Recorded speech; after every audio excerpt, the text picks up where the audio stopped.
Darkness had a sound. It was not silence. Silence implied absence, and the darkness of Kareth was full of distant gravitational groans, the slow ticking of dying stars, and the whispering hum of ancient machines that had long outlived their creators. For Seralith Vare, Empress of the Umbral Concord, the darkness had become everything. She stood alone at the observation dais of the Black Citadel, her elongated silhouette framed against a void so deep it swallowed light itself. The galaxy beyond had once been a tapestry of color and conquest. Now it was a graveyard. Seralith had accepted this fate centuries ago. Her species, the Varathi, were born to shadow. Their home star had collapsed before their civilization reached its first renaissance, bathing their worlds in perpetual twilight. From that cosmic wound, the Varathi learned to survive without warmth, without hope, without illusions. They became masters of entropy, rulers of fading systems, shepherds of civilizations that burned brightly and died quickly. Seralith had ruled for 800 cycles. She had seen empires rise screaming and fall begging. She had signed extinction orders with the same steady hand that once signed peace accords. In time, even guilt became dull. The universe moved toward darkness, and she merely guided it along its natural path. When the oracles foretold the eternal veil, a coming age where light itself would recede, Seralith did not resist. She welcomed it. Darkness is honest, she had told her court. Light lies. It promises permanence.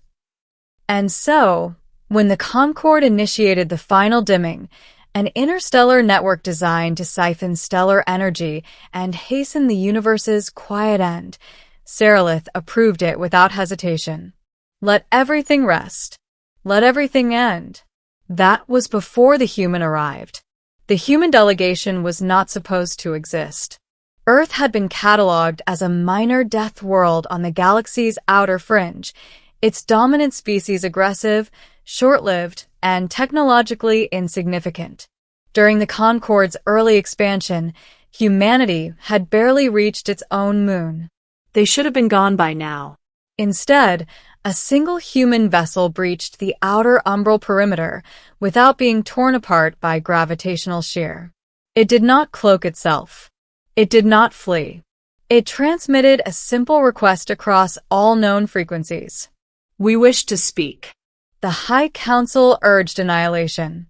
Curiosity is inefficient, said Archon Vrel. They are irrelevant. Seralith listened in silence, her black eyes reflecting distant starlight. Something about the transmission unsettled her.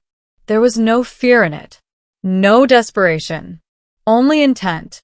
Bring them, she said at last. The human envoy was not what Seralith expected. He was small, even by lesser species standards, with fragile limbs and skin unprotected by chitin or scale. His hair was dark, his face marked by lines that spoke of age far younger than Seralith's centuries, yet heavy with experience. He wore no armor, no visible weapons. When he stood before the Empress of Darkness, he did not kneel. I am Elias Mercer, he said, voice steady, representative of the United Terran Coalition. Around them, the court stirred. Disrespect meant death. Seralith raised a hand, silencing them. You stand before the one who ends stars, she said. You will kneel or be erased. Elias met her gaze. I know who you are, he replied. That's why I'm standing. Something flickered within Seralith then, an echo of a feeling she had not known in centuries. Interest. Speak, she commanded. Elias did not plead. He did not threaten. Instead, he told stories. He spoke of Earth's early history, of a species that clawed itself from caves into cities under a hostile sun. He spoke of wars that nearly erased them, of plagues, of famines, of a planet that seemed determined to kill its own children. We should have gone extinct 100 times over, Elias said. Statistically, we made no sense. Seralith listened, unmoving. We didn't survive because we were strong, he continued. We survived because we refused to accept the end as final. He spoke of rebuilding after nuclear fire, of learning to heal their world after poisoning it, of standing on the edge of annihilation and choosing, again and again, to step back. You call darkness honest, Elias said softly, but it's easy. It asks nothing. Light is the hard choice. A murmur rippled through the court. Seralith leaned forward. And why bring these primitive philosophies to me? Elias took a breath. Because your final dimming will kill us. Not today. Not tomorrow. But it will. And we won't fight you with fleets. Then you will die quietly, Seralith said. Elias shook his head. No, he said.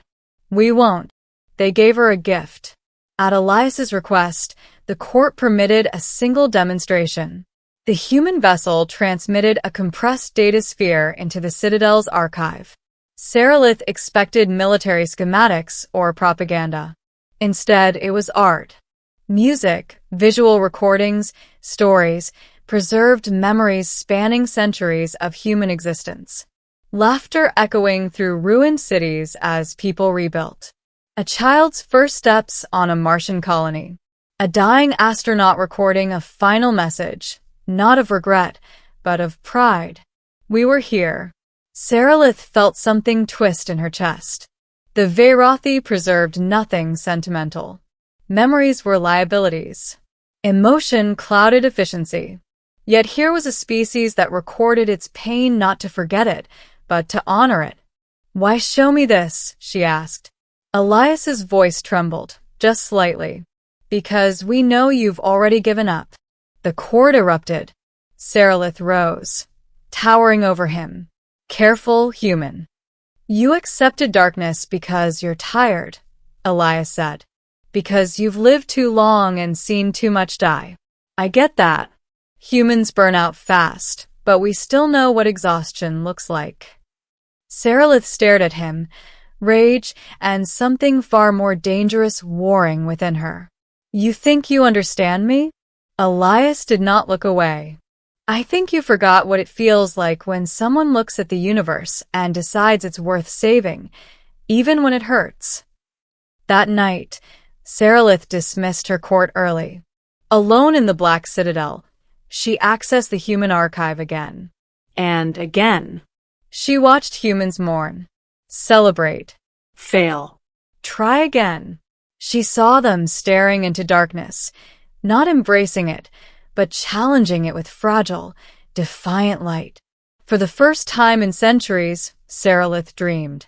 She dreamed of her home star before its collapse, of warmth on obsidian skin, of voices long silent. When she woke, her hands were trembling. The oracle sensed the shift immediately. The veil destabilizes, they warned. Your hesitation fractures destiny. Seralith stood before the final dimming control nexus, a structure older than most civilizations. With a single command, she could resume the universe's slow death. Elias was summoned once more.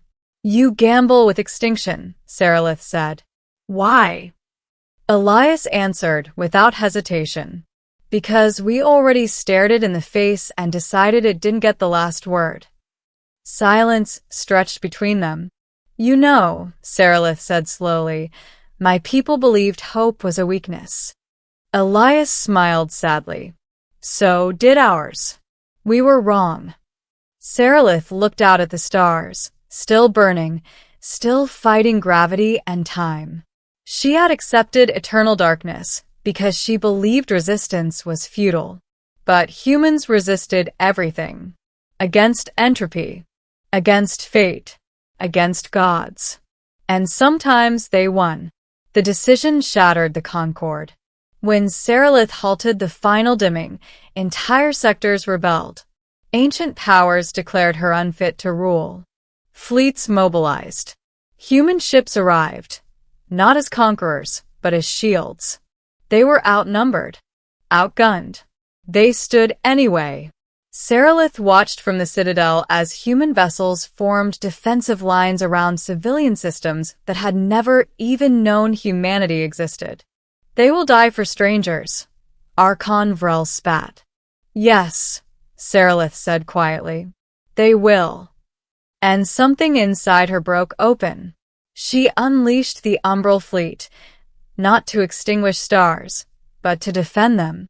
For the first time in history, the Concord fought not to end existence, but to preserve it.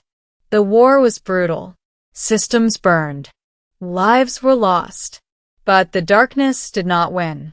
Years later, Seralith stood once more at the observation dais. The galaxy was still dangerous, still cruel, but it was alive. Beside her stood Elias, older now, his lifespan a flicker compared to hers. You changed everything, he said. Seralith shook her head. No. You reminded me. She looked at the stars, not as inevitabilities, but as possibilities. I had accepted eternal darkness, she said. Then a human looked at me and refused to look away. Elias smiled. Humanity always did that. And in a universe destined to fade, that refusal became its greatest light. Elias Mercer did not live to see the galaxy at peace. Humans rarely did. Seralith stood beneath the vaulted shadows of the Black Citadel as the Terran envoy's life sign faded on the medical dais. His body was fragile now, bones thin, breath shallow. Age had finally claimed what wars, radiation, and vacuum had not. He smiled at her even then. You did good, he whispered. Seralith reached out, her elongated fingers hesitating before gently touching his hand. It was warm, always warm.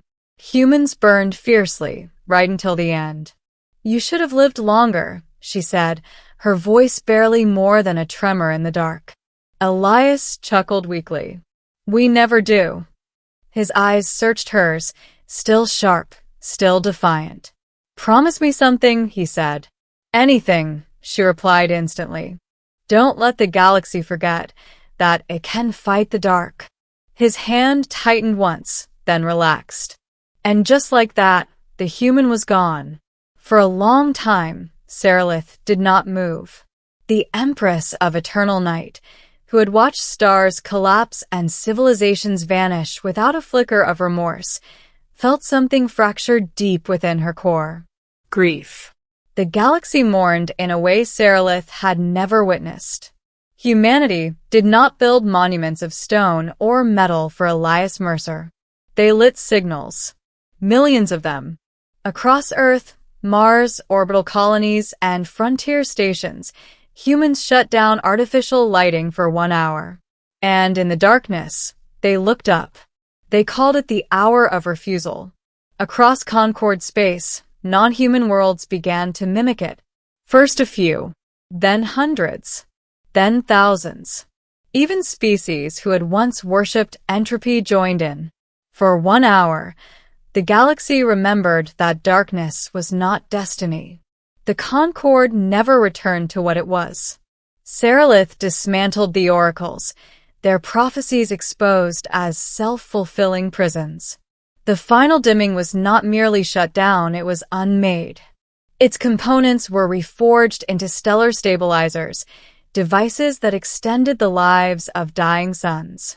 Why fight entropy? Her critics asked. Seralith answered them with a human phrase Elias had taught her. Because giving up is easy. Human engineers worked beside Verothi shadowsmiths. Where once Umbral fleets erased light, they now guarded refugee corridors and newborn stars. Humanity never ruled the Concord.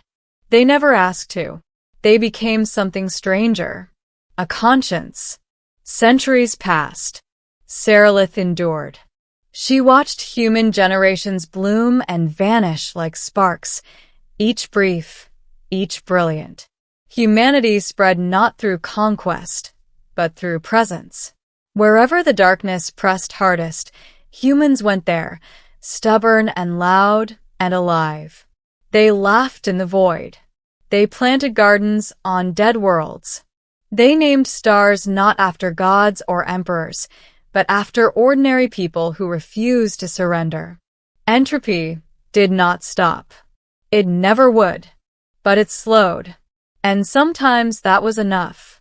On the 1000th anniversary of the final dimming's end, Sarilith returned to the observation dais where she had once welcomed oblivion. The stars beyond were fewer now. Older. Redder. Yet still burning. A young human stood beside her. A historian this time, eyes wide with reverence. "Is it true," he asked, "that you once tried to end the universe?" Sarilith allowed herself a small, shadowed smile. "Yes." "What stopped you?" She looked out into the dark, not with resignation, but with resolve. "A human looked at me," she said, "and chose hope anyway." The historian nodded, recording her words. "Then what is humanity's legacy?" he asked. Sarilith's gaze hardened, ancient and unyielding. "That when the universe whispered it's over," she said, humans answered, "Not yet." The lights of a nearby colony flickered on, bright against the endless night. And in that defiant glow, the darkness retreated, just a little more, as it always did, because humanity refused to let the last word belong to the dark.